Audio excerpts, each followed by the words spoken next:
നെടുങ്കണ്ടത്തിനടുത്ത് കല്ലാർലി മലമുകളിൽ പ്രകൃതിയുടെ മടിത്തട്ടിൽ വേറിട്ടൊരു ജീവിതം നയിക്കുകയാണ് 70 പിന്നിട്ട സുധാകരൻ നായർ. പ്രാകൃതം എന്ന പേരിട്ടിരിക്കുന്ന തന്റെ കുന്നിൻ മുകളിലെ വീടും 65 സെന്റ് സ്ഥലവും പൂർണ്ണമായും പ്രകൃതിയോട് ഇണങ്ങി നിൽക്കുന്ന രീതിയിലാണ് അദ്ദേഹം സംരക്ഷിച്ചു പോരുന്നത്. വേറിട്ട പ്രകൃതി സംരക്ഷണത്തിന്റെ ആ കാഴ്ചകളിലേക്ക്.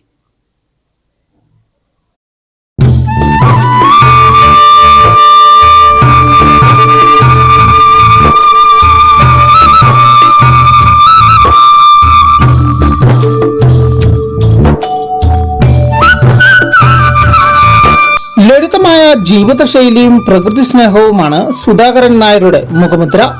വിസ്തൃതമായ ഈ ഭൂമിയിൽ 600ഓളം മരങ്ങളും 350ഓളം പഴവർഗ്ഗ ചെടികളുമാണ് ഇദ്ദേഹം നട്ടുപിടിപ്പിച്ച് പരിപാലിക്കുന്നത്. കോൺക്രീറ്റ് കാടുകൾക്ക് നടുവിൽ പ്രകൃതിയെ തൊട്ടറിഞ്ഞ് ജീവിക്കുവാൻ ആഗ്രഹിക്കുന്നവർക്ക് വലിയൊരു മാതൃകയാണ് ഈ പച്ചത്തുരുത്ത്.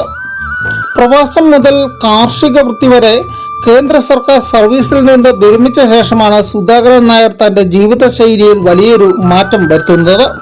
ഔദ്യോഗിക ജീവിതത്തിന് ശേഷം ഇന്ത്യയിലുടനീളം യാത്ര ചെയ്ത ഇദ്ദേഹം വൈവിധ്യമാർന്ന സംസ്കാരങ്ങളെയും പ്രകൃതി ദൃശ്യങ്ങളെയും അടുത്ത് കണ്ടറിഞ്ഞു. കല്ലാർ പട്ടം കോളനിയിൽ ജനിച്ചു വളർന്ന ഇദ്ദേഹത്തിന്റെ കുടുംബം ഇപ്പോൾ ആറന്മുള ആറാട്ടുപുഴയിലാണ് താമസിക്കുന്നത്. എന്നാൽ പ്രകൃതിയോടുള്ള ആഴത്തിലുള്ള സ്നേഹം കൊണ്ട് കല്ലാർ മലമുകളിൽ താൻ നിർമ്മിച്ച പാർപ്പിടത്തിൽ വർഷത്തിലധികവും ഇദ്ദേഹം താമസിക്കുന്നു. 30ഓളം ഞാവൽ മരങ്ങൾ ഈ കൃഷിയിടത്തിലുണ്ട്. പക്ഷികളാണ് ഇവിടുത്തെ പഴങ്ങളുടെ വിളവെടുപ്പുകാർ.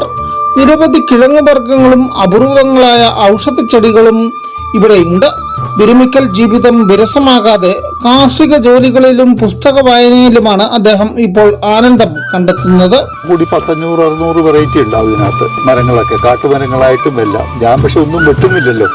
നമ്മൾ പ്രകൃതിയായിട്ട് ഇങ്ങനെ അറ്റാച്ച് ചെയ്തൊരു ജീവിതം, ആ ഒരു രസത്തിനിങ്ങനെ. നാട്ടിലൊക്കെ പോയി കഴിഞ്ഞാൽ നാട്ടിൽ വീടുണ്ട്, സ്ഥലമുണ്ട്. പക്ഷെ അവിടെ പോയി മതിൽക്കെട്ടിലിരിക്കണ്ടേ. അതിൻ്റെ എല്ലാ പരിഷ്കൃത വാർദ്ധക്യം പ്രശ്നമില്ല എല്ലാവർക്കും. അപ്പം നമ്മളത് എൻജോയ് ചെയ്യുവാണ്, മറ്റുള്ളവരെ പരിചയപ്പെടുത്തുവാണ്. ഇങ്ങനെയും ജീവിക്കാം. ഈ പിള്ളേരെ മാത്രം എപ്പോഴും ഡിപ്പെൻഡ് ചെയ്തേ കുറ്റമുട്ടിക്കുക, ഇങ്ങനെയും ജീവിക്കാമെന്ന് പരിചയപ്പെടുത്തുന്നവർ. മണ്ണിൽ അധ്വാനിക്കുന്നതിലൂടെ ലഭിക്കുന്ന സംതൃപ്തിയും പുസ്തകങ്ങളിൽ നിന്നുള്ള അറിവും ചേരുമ്പോൾ തന്റെ ജീവിതം പൂർണ്ണമാകുന്നുവെന്നാണ് അദ്ദേഹം വിശ്വസിക്കുന്നത്. വാണിജ്യ ലാഭങ്ങൾക്കപ്പുറം പ്രകൃതിയെ അതേപടി നിലനിർത്തുവാനും വരും തലമുറയ്ക്ക് പച്ചപ്പിന്റെ പ്രാധാന്യം കാണിച്ചു കൊടുക്കുവാനുമുള്ള ഇദ്ദേഹത്തിന്റെ ശ്രമം ഏറെ പ്രശംസനീയമാണ്. News bureau, Udumbanchola.